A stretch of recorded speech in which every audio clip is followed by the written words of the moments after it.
Boy had always been a quiet and introverted teenager. He preferred the company of his phone and social media over real-life interactions, where he often felt awkward and out of place. Social media provided him with a sense of connection to the world, even if it was only a digital one. He spent hours scrolling through his feed, comparing himself to his peers, and obsessing over his follower count. His parents worried about his isolation, but Boy brushed off their concerns, insisting that he was just fine. One day, Boy tweeted something controversial without thinking of the consequences. It was just a flippant comment, something he didn't really mean, but it quickly went viral. Within hours, people from all over the world were retweeting and commenting on it. Boy was thrilled at first. It felt like he had finally made a mark on the world. But as the tweets and comments kept pouring in, the tone began to change. People were angry. They called him names and threatened him with violence. They accused him of being racist, sexist, and just about every other ist under the sun. Boy was confused and hurt.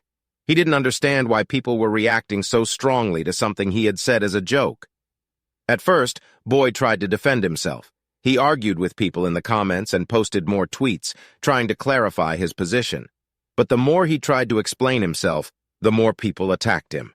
His follower count started to drop, and he felt like he was losing control of the situation. The situation escalated quickly. People began to dox Boy, posting his personal information online for anyone to see. They contacted his school, his parents, and even his friends. They sent him death threats and made obscene comments about him. Boy was terrified. He felt like the whole world was closing in on him, and there was nothing he could do to stop it. As the weeks went by, Boy's mental health began to suffer. He stopped going to school, stopped eating, and stopped sleeping.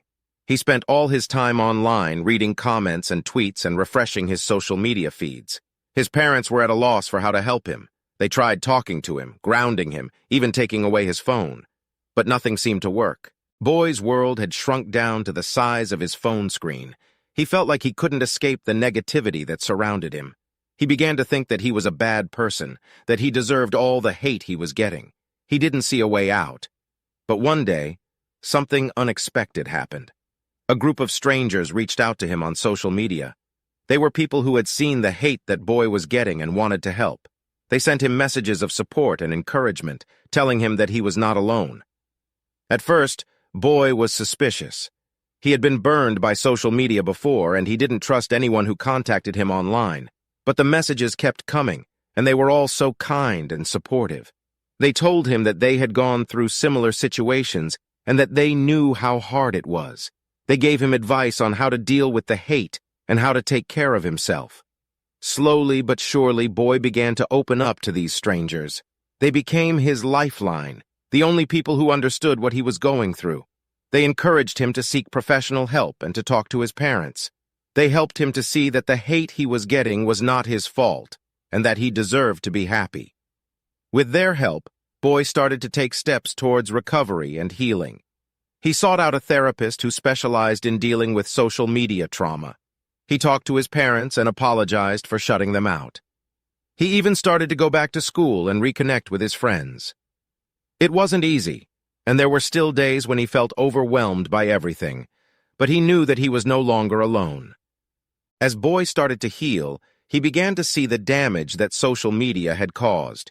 He realized that he had been using it as a way to escape from the real world, and that had led him down a dark path. He saw how easy it was to get caught up in the negativity and how hard it was to get out of it.